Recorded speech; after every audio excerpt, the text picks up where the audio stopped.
Mapagpalang araw po sa ating lahat. Ako po si Emmanuel O. Alejandre. Ito po ang aking daily devotion ngayong April 12. And for today, ating pag-uusapan kung ano ang exegesis.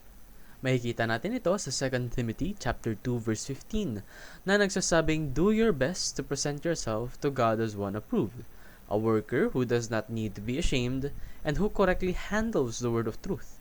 Sa Tagalog, sikapin mo maging kalugod-lugod sa paningin ng Diyos, isang manggagawang walang dapat ikahiya at tama ang paggamit sa salita ng katotohanan. So, exegesis is understanding the Bible in its context.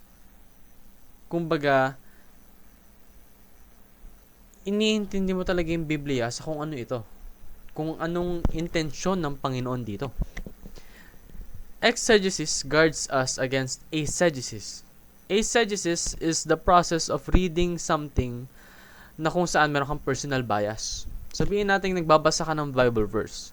And in understanding that Bible verse, imbis na magbase ka lang sa kung ano yung nakalagay sa Biblia, nagbabase yung kaintindihan mo sa verse na yon sa kung ano yung opinion mo.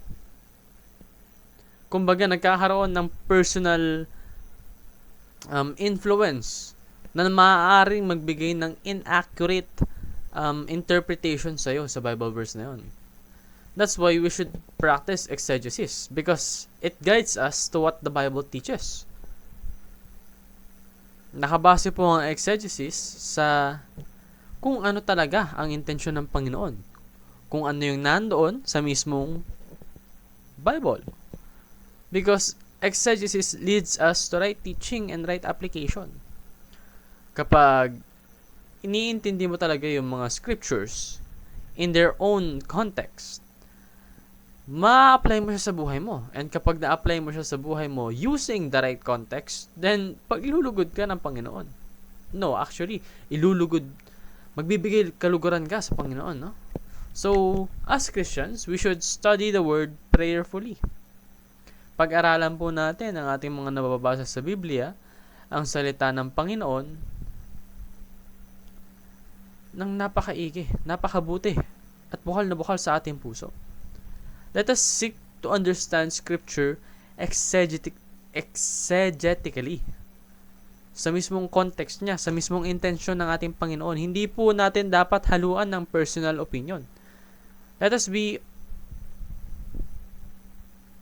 aware of our own influence, no? We should not let our own biases, our own prejudice, our own discernments cloud our understanding of the Bible. We should submit our opinions to God's truth. No? Yun lamang po ang aking daily devotion. Maraming salamat sa pakikinig. Pagpalain po tayong lahat. God bless us all.